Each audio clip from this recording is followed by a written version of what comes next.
Goeiedag, good day, fellow South Africans and citizens of the world. And you know, it's really interesting what's coming out now.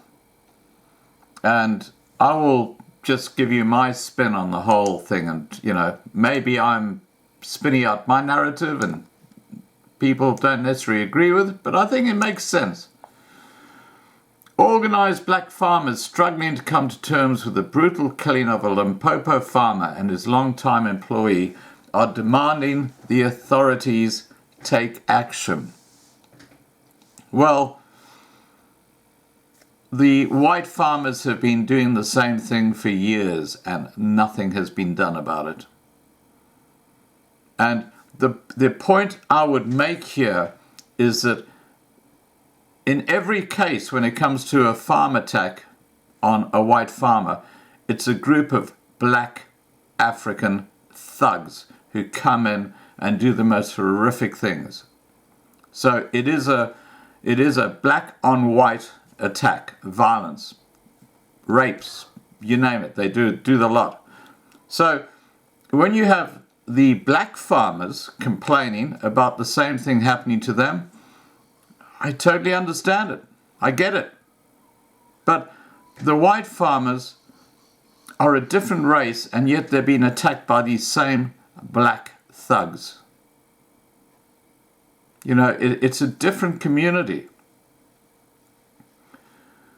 The organised black farmers said attacks on black farmers and their workers were continuing unnoticed in the country. And you know why that's happening?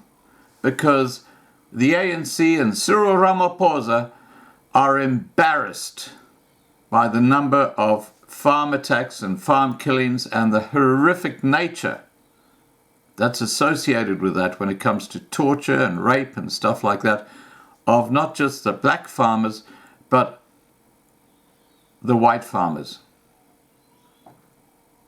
And that becomes a hot potato because it's then black on white violence, which the mainstream media don't talk about. It's outside their narrative. It's just left alone like, you know, irrelevant. But we've seen what happens when the races are turned around. It's suddenly world news. Yeah, that speaks for itself. Fake news, that's what it is. Anyway, getting back to the story, which is very interesting. Farmer and entrepreneur Simon Malabani, 61, and his employee Daniel Ngogogamobi, 59, were attacked and killed at Malabani's farm at Radium, about 20 kilometers from Bella Bella in Limpopo recently.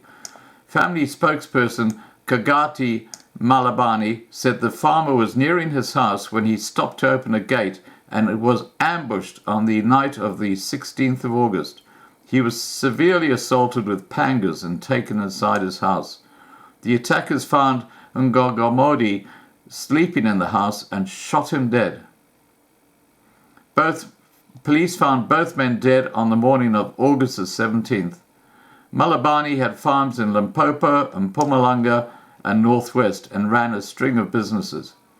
His nephew Kagati Malabani described his uncle as an excellent entrepreneur and provider. Kagati said, "He was a loving husband, father, uncle, and mentor to all of us. He guided us in our daily business and through our lives." And you know, this is a tragedy, the whole thing, okay? Look, it's not a race thing. It's not the color of the skin. The thing that really is disturbing here is that the ANC government are doing nothing to stop this. As long as the officials at the top can be corrupt and just line their own pockets, they don't really care what's going on in the rest of the country, do they? National African Farmers Union President Motsepe Matlala condemned the murders as cruel, gruesome, and merciless. Matlala said many black farmers and their workers had been victims of farm attacks and stock thefts, but their plight had not got the media attention as the attacks on white farmers had. Well, there's one simple reason for that, and that is because the people who are attacking the white farmers are not a bunch of white thugs. They're a bunch of black thugs. And this is the kind of crime reporting that goes untold throughout South Africa.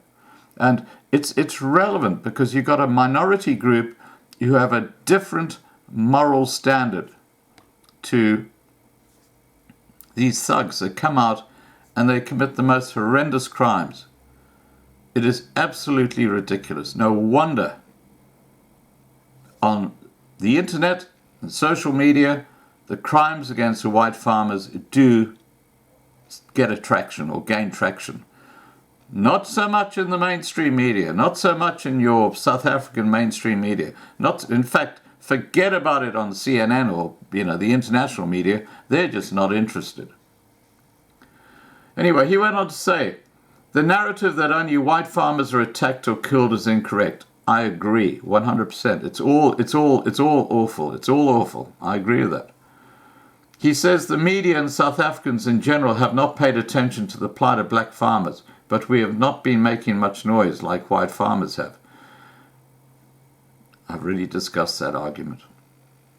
Matlala described several instances of attacks and stock theft on black-owned farms in Limpopo and Mpumalanga and other parts of the country. He said that during 2016 and 2017, there had been 19 attacks in the Nkandla region and of Mpumalanga, and 4 farmers had been killed. Now, those murders are actually part of the farm attacks. They are recorded. He went on to say, in one case, a woman was raped by one of the attackers in front of her father-in-law, who is our union regional chairperson. In Gert Sibanda area, there were 26 stock theft incidents, but only 5 arrests were made. Yeah, the police are totally incompetent.